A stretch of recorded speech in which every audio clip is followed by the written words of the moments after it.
Karibuni Amari's collection. Leo nataka niwaonyeshe the small kitchen towels, zile za pale kuweka kwa sink.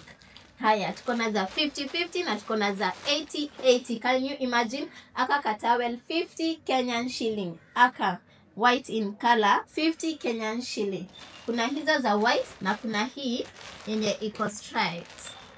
Iko striped inakaa hivi 50 Kenyan shilling. Size ni gani? 30 by 30.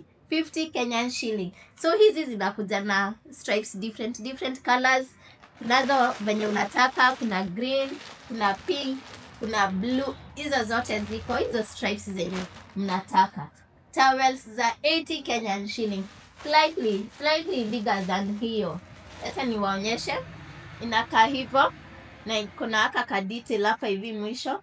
80 Kenyan shilling, 33 by 33 centimeters. Iko na color blue, iko na color brown, iko na yellow, red, green, pink. Zote ziko. Tukiwa hapo kwa 80-80, there is also this one. Aka pia nawapatia na 80 Kenyan shilling per piece. Kana ka hivyo, ni kamzito by the way na ni kazuri sana. 80 Kenyan shilling. So karibuni, zote ziko, mkitaka dozen is fine. Call me and bye bye.